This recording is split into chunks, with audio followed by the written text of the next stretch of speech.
another episode of The Bandwagon Fan, the greatest show on earth. The show where we talk about all things pop culture, non-pop culture, fiction, fan fiction, super fan fiction.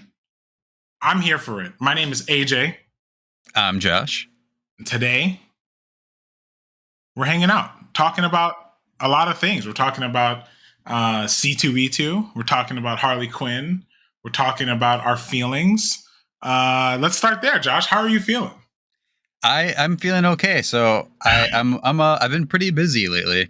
A little tired. Getting over a little bit of cold. Luckily, it was not COVID. Took a couple Wasn't tests. the vid? Okay. Was I not. can understand that. Thankfully. So yeah, I'm feeling kind of tired, man. How about you? Me, I'm good, man. It's like 1 trillion degrees here in Texas. One of my favorite TikToks are people who are cooking steak in their driveway. That is not an exaggeration. That is a real thing you could do. It gets really hot. It's finally cooling down, though. Thank goodness. But now we got to prepare for hurricane season. So, jeez, dude. Yeah, got to prepare for that. I need to get some type of like backup power. Yeah. And some flashlights. Really, that's really all we need. Okay. Yeah. Did you like board up your windows and stuff? No, last year we got hit with a hurricane last year, and it was kind of scary. I'd never been in that situation before, but everybody seemed really chill about it. So I'm like, it can't be that bad. So I think we just need like, I don't know, some inflatable raft. Like, I don't know if you ever seen that video of that guy. He designed this like thing for old people. It's crazy. It comes out of their diaper, and like if they tip over a certain angle, it explodes into like a safety suit. I need that. But for hurricanes, yeah, I need that. Like, if something happens, I could just pull something, and I just turn to like an inflatable man. That's amazing. That'd be ultimate protection. Yeah. Rewind real quick. Yeah. Have you tried to cook a steak on your driveway? Because for those who don't know, AJ is a very good cook. Yeah, no, I haven't tried. It's very doable though, because like when I tell you, it gets like when you put it on, you put a pan with oil on the driveway, after like maybe 2 or 3 hours, it will get hot enough where you can actually cook something on there. So like it will get hot. It gets really hot. Crazy. I've been walking for the past 6 months, and when I started walking, it was really nice out. So I'd walk like, either in the morning or the afternoon, but then slowly at like 8 o'clock, like that's like the last time you have to go outside before it's just unbearable. The service goes up, yeah. Yeah, so I've been waking up at like 5 a.m. because I'm like, this is the only bearable time to walk. Jeez, otherwise, dude. you will die. Like it's crazy, man. Yeah. Okay. Yikes, man. Welcome to the South, baby. Yeah. But I was actually in Chicago this weekend, though. This past weekend. You were. Yeah, I was trying to make my way to this little event called C2E2. My wife got sick, so I didn't think at that time, like I just didn't have the time. But I was like right down the street from the McCormick Center. Oh man, yeah, no, that would have been pretty crazy. I did go C2E2 Chicago Comic Con. For those of you who don't know, it was a good old nerding time. Notable things where Ryan Stegman was there. He's pretty big at Marvel. Mirka Andolfo, she's an Italian comic creator who has kind of broke into the U.S. market through Image Comics. Okay. Super, super nice. She was doing a sketch off with Stegman, and there was a child who, maybe like 20 minutes into it, goes, "This is boring," and it became apparent that the kid had special needs. So it was like, okay, like he can't handle like sitting here like that, because like there wasn't a lot going on. Yeah. And he was like, I was hoping they were going to draw a Pokemon or something. And so she finishes her sketch, like right there, goes, I'll draw one. And then for the rest of the time, like drew this kid a Bulbasaur sketch. Oh, that's pretty nice. Without skipping a beat. Dude, she was so nice. So then I went and bought some stuff from her just to that's cool. Be supportive. Did you promote the show? I actually did not. I had a whole plan of like, I was like, I should make Josh like a bandwagon shirt. And then he can walk around with shirts. Yeah. But logistically, it just nothing worked out these past 2 weeks. So I was like, maybe next year. Like my game plan going into it was not as polished as I would have liked. Like next year, though, like it's chaotic. It is. It's chaotic. If you've ever been to C2E2, it's kind of overwhelming, especially if you've never been to one. I don't think it's as big as like San Francisco's Comic-Con. You know what I mean? But it's still pretty big. Yeah. No, San Diego is like huge. Yeah. But yeah, no, C2E2 is still like it's overwhelming. It's a lot of people. I'm an introvert, so it's very tiring. But it's a good time. But my the crowning achievement for me was I stopped by Nick Dragotta's table. He's the artist of East of West. Oh, no way! Yes. Oh man, Super let me tell you, cool guy. Goated. Okay, that's probably my favorite thing. Like, guys, for those who don't listen to the show, I don't really like read comics like that. But I read all of East of West, and one of the main drawing points was the artwork in there. It is just absolutely beautiful. It is absolutely beautiful. It is some of my favorite artwork. Yeah, that's awesome. No way. That's pretty cool. And he was so nice, so cool, so chill. And so Friday, I went all 3 days. So Friday I stopped by, talked to him, had him sign a couple comics. He did like a quick little remark sketch. He would like draw a quick like little silhouette of different characters on each thing he signed. And then Saturday I went back again and I was like, hey, I forgot to show you this. And I showed him a picture because Wendy and I cosplayed as War and Death last year. I remember that. Yeah. And so I showed it to him. He was like, oh, that is really cool. Thanks. He's like, can you tweet that at me? Which I will be doing later this weekend. Good. And he goes, you can take something from the table. What? And I thought I misheard him. So I just kept talking to him. It's so aggravating. And then he goes, yeah, he's like, you can take like a print or a sketchbook or something. I was like, oh, you serious? That's so cool. That's so cool. Yeah. Dude. And so he had these like, they're nice size prints, and it's a portrait of Death after he lost his eye. And so he's got the eye patch. There's like blood running down his face. So I took that print and he signed it for me and did like a little remark. Yeah. Yo, dude, you're living my life, bro. That's amazing, dude. That's so cool. Yeah. If you haven't been to C2E2, like, I know it seems, especially if you've never been to a con, like for me personally, like, cons aren't really my thing, but it's a lot of fun. It's a lot of fun. You get to see a lot of crazy things, a lot of crazy people. Personally, I think it's just really fun to it's like the only place you would find like cool things if you have an office or something like that, or if you're looking for a gift for somebody. So I don't know. It's a lot of fun. I recommend you going. If you haven't gone, I think we should try to go next year, all as a squad. For sure. That'd be cool. Yeah, we should all try to pull up. We should all try to plan and pull up and show up as a squad. That'd be pretty fun. When we'll have a booth. True squad goals would be to do San Diego. That's like the mecca of them. Yeah, that would be the mecca, but we need more listeners. So like and subscribe, guys. That's right. Help us make our dreams come true, please. That's hilarious, man. All right, Josh, what do we got in the docket today, man? Today we are talking about Harley Quinn season 3. All right, yeah, I've really enjoyed this show. I don't know if you've been watching it since it came out, dude. I love this show. Yeah. I typically don't do a lot of comedy shows, but something about this one, and like, it's pretty like crass and crude, typically not my thing, but it's like that ridiculousness that you would see in like Rick and Morty or something, where it's like, because it's a cartoon, they can do whatever they want. Yeah. And I also think it helps that like the main character, as weird as this sounds, Harley kind of reminds me of like Trevor from Grand Theft Auto 5. Just like this like insane human that like doesn't ever think on the same spectrum as like regular humans do. So I really appreciate that, like, it's over the top, it's eccentric, it's insane, but at the same time it is grounded sometimes, and a lot of times you're looking at things from her perspective, which I think that's why the show is so fun. You know what I mean? It's literally just an alternate perspective of the same things we may see or know in the DC universe. I think one of the most like prominent things is like season 1. I think like DC is, I don't read comics, so I don't know. I just enjoy the things that I watch, but I think they're like rewriting some things that are canon. So like, I think in this era of DC that Harley is no longer like Joker's, girlfriend and like, I don't know, slave, I guess you can say. Do I have that right?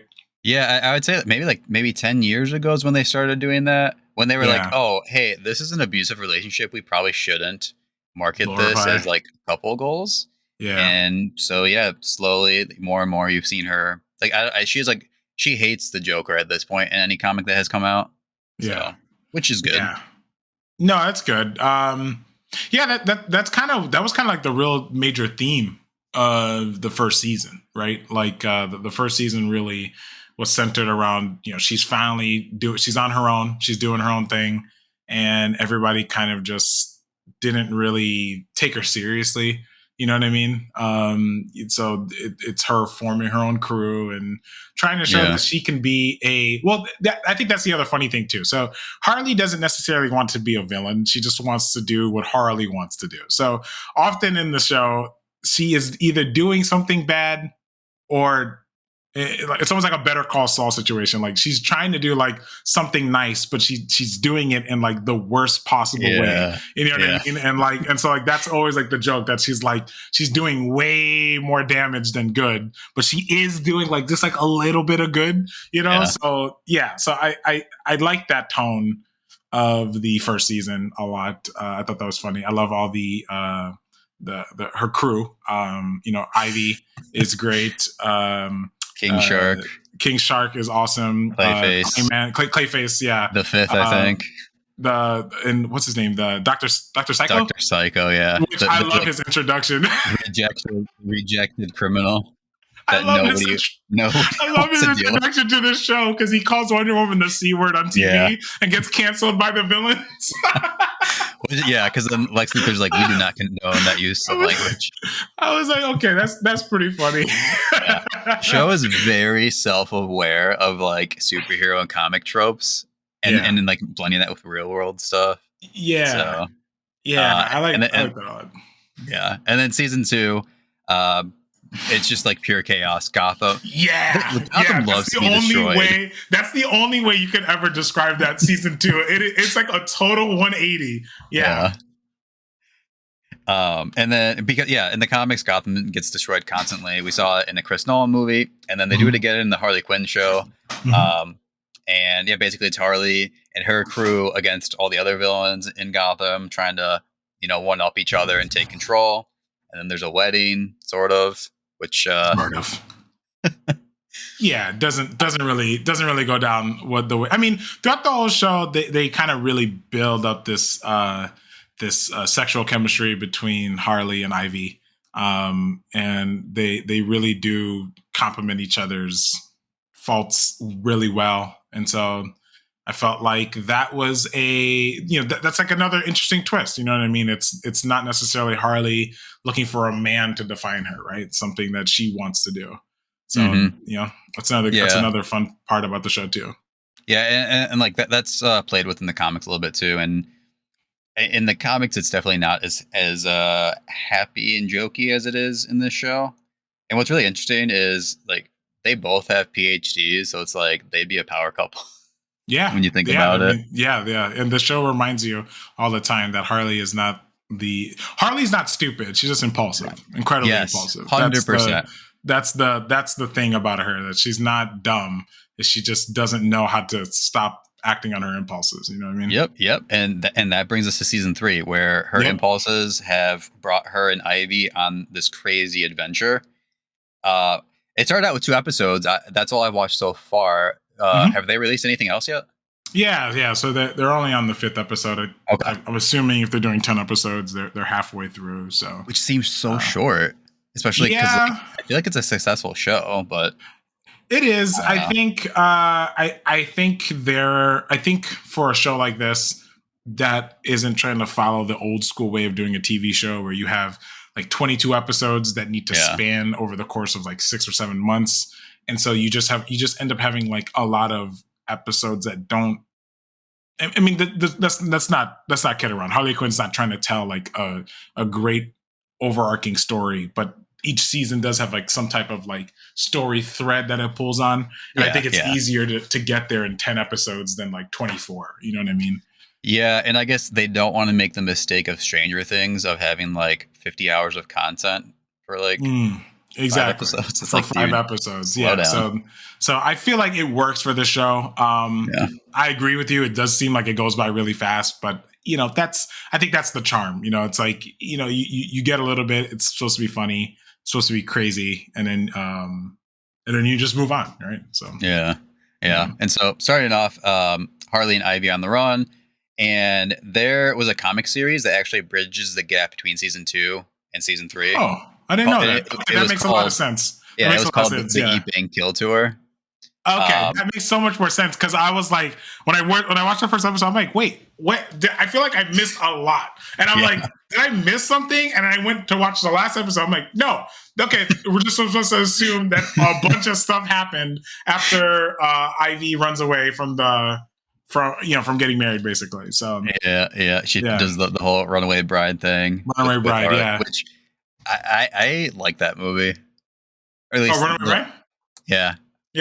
The last time I watched it, I don't know if it still holds up. But anyways, it's written by T. Franklin, who I believe is going to be writing an episode of the show, which is kind of cool. Okay, that's pretty cool. And dude, okay, so right off the bat, holy sex jokes, Batman. I mean, that's literally called, the episode's literally called Eat Bang Kill Tour. It's literally what it's called. Yeah. So the innuendos are deep. Oh yes. Yeah. Are you have a theory? Are you aware of the whole censorship controversy with season 2? I think you had brought it up when we talked about watching the show before, but I don't remember. So you can refresh me. So I don't know to what extent, but they are going to either depict or reference to Batman going down on Catwoman. Okay. And DC said, no, heroes don't do that. I remember this now. To which I say, yes, they do. What are you guys talking about? Yes. And like DC and probably Marvel too, like it's a thing for them where it's like, like you can't like depict certain things, to the point where Neil Gaiman wanted to do something sexual, and they're like, we don't do that in DC in heroes stuff. And he goes, I can tell. That's why everyone's so miserable. Well, I think that's what's a property like this, and we'll talk about this when we talk about the second episode too. But a property like this, I think this is why, as an adult, I can appreciate DC properties more. And this is why I think like Warner Brothers is like really dropping the ball here with trying to copy Disney's like model for their, for their DCU, whatever they want to call it. Because I feel like one of the things that Disney won't do with Marvel is that they won't let them get a little gritty or a little real.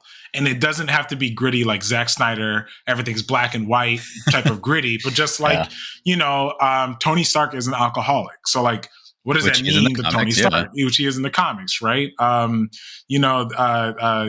are characters who deal with, there are just all kinds of characters who deal with real issues, or they could deal with real issues. I think of like the Punisher, for example, deals with some serious PTSD, and you can make an argument that like, he's trying to use murdering people as therapy, which obviously is a bad idea. Like it's like these kind of concepts that like could be explored, but Disney doesn't want to take the Disney veneer off their shows. Whereas I feel like DC is okay with, there's a literal scene where Batman is giving a Catwoman a foot rub, which is pretty funny. Because obviously they're insinuating other things beyond a foot rub, but it's just funny, you know what I mean? And it's like, it's okay, it's like, that's kind of the joke, like it's okay to make it doesn't always have to be, save the world Batman. I don't know. I just like it. It's a change of pace. Right. 100%. Yeah. It's a missed opportunity, into which point, like, I think that's why they included all that stuff in this first episode, to be like, we're going to push this as far as we can. Yeah. Which they should. Yeah. I believe in the first episode, as we kind of mentioned before, Ivy does this whole runaway bride thing from Kite Man. Kite Man is a hilarious, C-list villain. His whole thing is that he literally just flies like a kite. So that's his whole shtick. No jet propulsion, no nothing. It's literally a kite. Which I love so much because it's such a stupid power. It's like it's so dumb. It's not even a power. It's just a suit. It's just a kite suit. So, but it works funny. Because he's so oblivious to the ridiculousness of it, and he has level 99 confidence. Right, and I think a thread that they're trying to pull for this season is essentially that, it was fun. Ivy, I throughout the whole show, Ivy is a very calculating person, right? I mean, she is a botanist. She is she's a scientist, right? So all her decision making is usually based on logic, and her, running away with Harley, for her, it's making her feel or think that maybe the decision she made was illogical. And so that's kind of, you can kind of see some of the seeds of that as Harley. I think in the first episode, the whole thing was Harley is trying to restart her Eden project by essentially, I guess, revitalizing the plants or the plant strains that have died long ago. Which is really cool. I don't know if that's from the comics.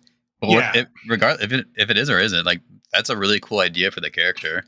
It is a cool idea for the character, and that's kind of going back to what I said, where it's they're not necessarily trying to be bad guys, but the things that they are doing have bad repercussions because they're not thinking about anybody but themselves, right? So it's like a murder hobo D&D party where it's you're not bad, but you'll literally do anything just to reach your goal survive or whatever. Fun.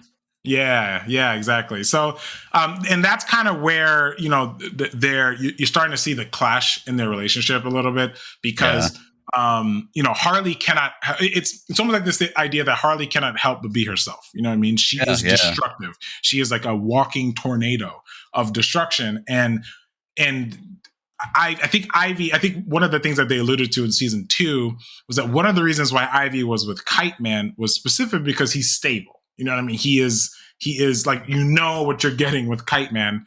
And with Harley, it's just pure chaos. And you're seeing some of that backlash already in these first 2 episodes. In the first episode, Ivy doesn't feel super comfortable, but Harley wants to, reassure her that she wants not necessarily to change, but she wants Ivy to feel comfortable. Basically, that's kind of how I took it. And she shows it in the most Harley way possible. All the chaos she partakes in, not all of it, but a lot of it is her way of trying to make Ivy happy.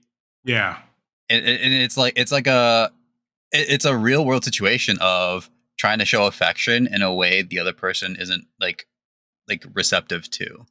It doesn't, and it doesn't matter how good your intentions are. If that's not if it's not their love language, quote unquote.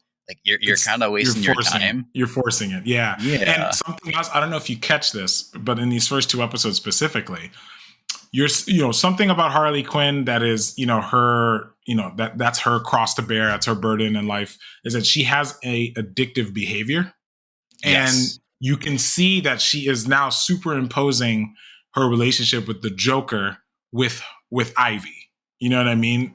Ivy isn't as manipulative as the Joker was, but Harley is, I don't use the word overcommitting, but she is, she's trying to force something. I think we're going to see throughout the season what that is, which she's trying to force something into this relationship that, we don't understand yet.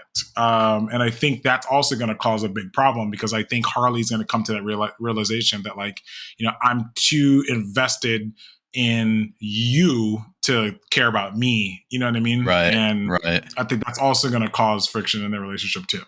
Yeah. Basically, you're starting to see the potential threads unravel and see where they're not totally compatible. Yeah. And it's you guys can make this work, but you need to probably go to therapy or something. It's not going to just happen if you keep going, how you have been. Yeah. And the first episode, things don't go well at all. In fact, I think they get way worse than the casual viewer might understand because Amanda Waller makes an appearance. Right. And which was hilarious too, by the way. It was hilarious. But Harley doesn't know who she is. Right. Which is interesting because famously Harley Quinn is part of the Suicide Squad. Suicide Squad. So this is pre-Suicide Squad. Which makes me wonder, like, are we going to see that in the show? Or, like, what if the show ends? Like, the final episode of the Harley Quinn series forever is, like, her being taken into the Suicide Squad? Yeah, no, I think that they're definitely leading up to Amanda Waller being more prevalent, or maybe being the next villain. I don't know whether it being this season or whatever, but them kidnapping her, not the best idea. And then she got away, so even worse. So we're gonna see that come back to bite Harley in some way, shape, or form. And then that leads into the second episode, which I thought was the best episode of the entire series so far. Really? Okay. I love that episode. It was really, really good. In the second episode, it was actually about the Bat family, and I thought that was really, really funny. Nightwing comes back to Gotham, and he's kind of a dweeb, like, which is so funny, and is going to rub a lot of people the wrong way. Yeah, he's kind of a dork. But like that the show, like, and it definitely leads into, like, this is Harley's perspective on people. Like, Jim Gordon is just like a slob. Batman is ridiculous, and Nightwing in the comics, Batman's a hypocrite. That's the thing. That's the thing about Batman in the show, that they show you that he's a hypocrite, which is hilarious. Right. But in the comics, Nightwing is low key a better Batman than Batman. He's like the best of, like, super moral, like, always, like, trying to keep morale up, super competent. He actually has sex, unlike Batman. Just like a better Batman than Batman. But in this, it's like, dude, you're a nerd. He's such a nerd. So and that episode was really funny because it's like the whole premise is that Nightwing.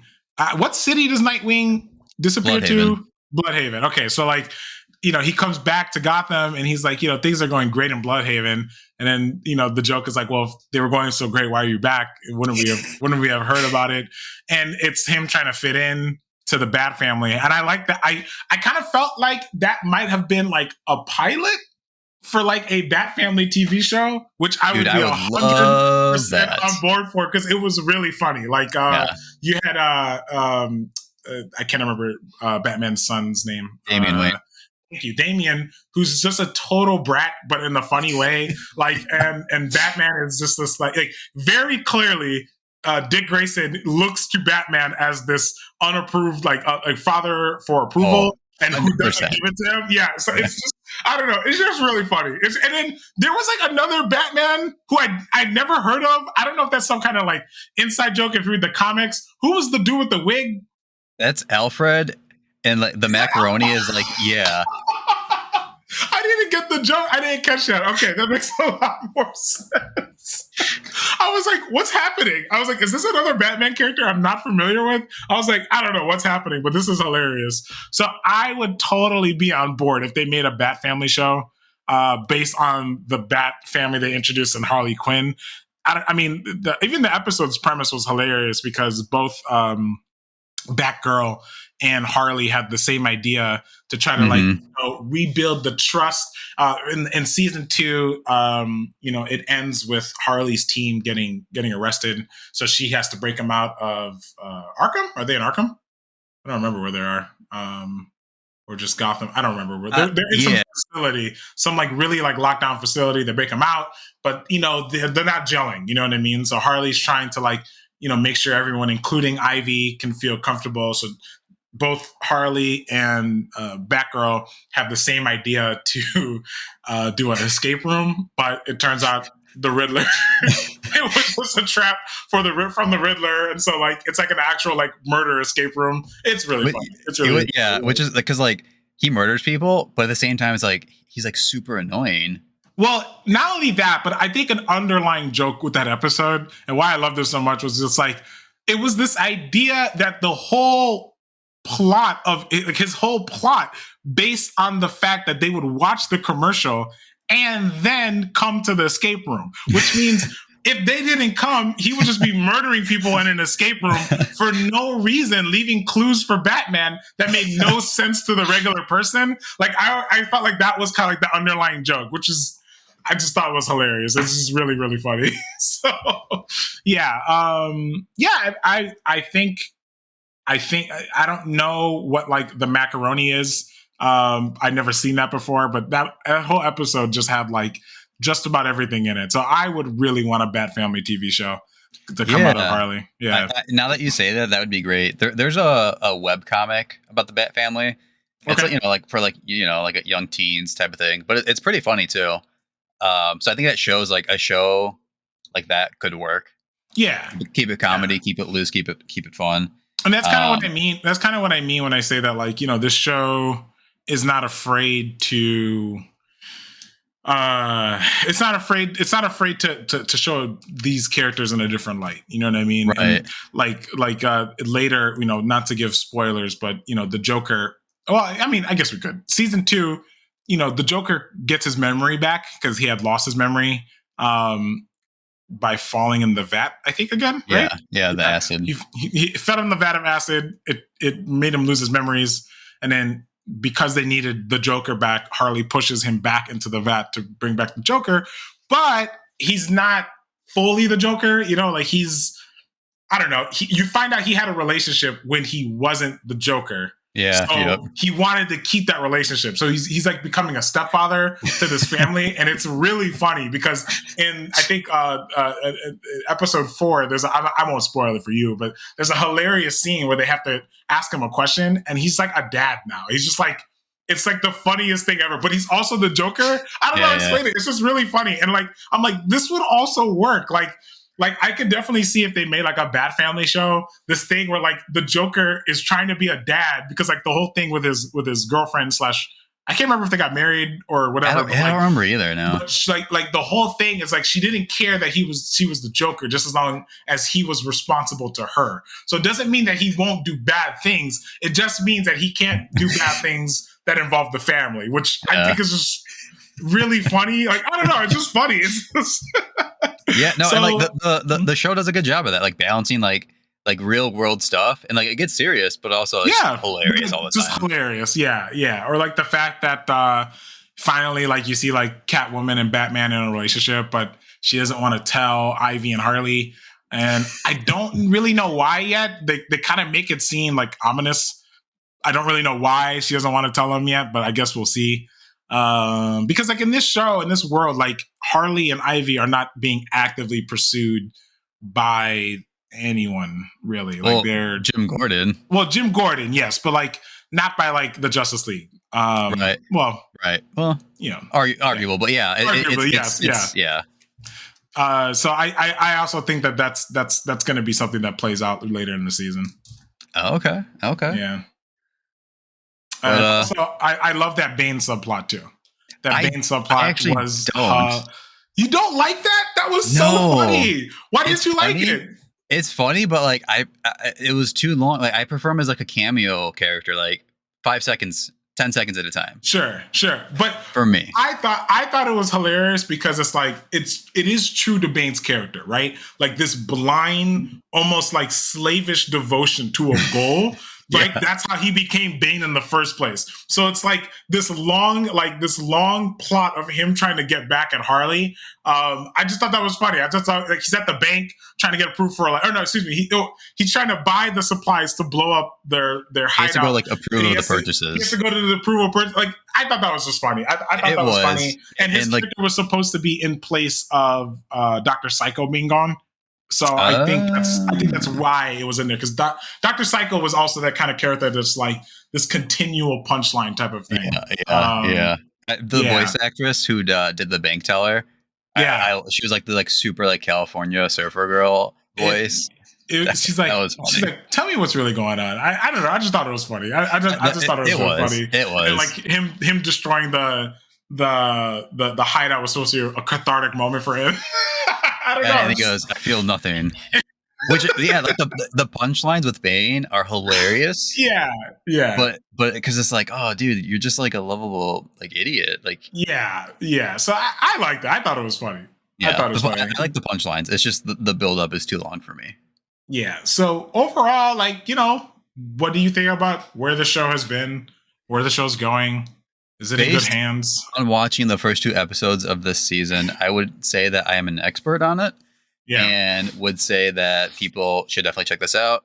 Hop on this bandwagon, man. If you haven't watched any of Harley Quinn, you like zany, crude, crazy humor, if you like Rick and Morty, stuff like that, definitely check this show out. It is hilarious. I'm excited to watch the rest of it. Yeah, I would have to agree. I think this show does a really, really good job of giving Harley and Ivy their own like limelight. Like it feels like, I mean, gosh, I hope I'm not being, I hope this is coming from the right place, but like you could tell like there are women writing this show too. It's not just like what guys would think would be funny. You know, my wife, when I'm watching the show, my wife kind of watches it too, and she laughs sometimes. So nice. I think this is like, I think it's one of those shows where it's female driven, female led, and it doesn't feel like, oh, this is what a guy thinks a female would do or that kind of thing. So do you know who the writers are actually? Because I don't. I do not know who the writers are. I know they got like a lot of writers. It's kind of hard to tell who writes based on which episode. Oh, okay. But is it is it like each episode is like a different each episode? Team thing? Each episode's developed like they have different directors for different episodes, but they do have like a good chunk of men and women. Oh, you're right. Yeah, I'm looking at it right now. You're right. Yeah, they do have a good chunk of men and women who do different episodes. So that's kind of the point I'm making. You could just tell that they have a good cast. And also, I love JB Smoove as the plant. He's hilarious. Frank the Plant. Yes. Yeah, he's so funny. Yeah. Yeah. Yeah, they got so many people on this show. They got Jason Alexander, who plays Cy Borgman. They got Tisha Campbell from Martin. She plays Tawny. They got like a lot of people on this show. So I love it. And it pays off. It pays off. Like the voice talent is fantastic. Yeah. And also, correct me if I'm wrong, but I think Haley Kuko's sister plays Catwoman. Brianna really? Kuko? Yeah, which is kind of cool. I did not know that. Yeah, I believe that's her sister. Okay. So if I'm wrong, let me know, bandwagoners. But yeah, it is her sister. So that's kind of cool too. She's doing a show with your sister. It's a good show. There's nothing to really hate about the show. I mean, it's hard to complain about it. Like, there's nothing to complain about the show. So if you like animation or DC or both, like obviously watch the show. If you just want to watch something funny, watch the show. I really have no complaints. And that's a rare for me. So. All right, Josh. Well, you got anything else, man? No, I'm ready. I'm ready to go home. Let me out, man. All right, man. Let's do this. Thanks for listening. If you enjoyed what you heard, like, subscribe, comment, do all that goodness. You can find our episodes wherever else you listen to your other favorite shows, because we are the best. I know we're amazing. Thank you. Thank you. Thank you. We'll catch you in the next one. See ya. See you later. Whoa.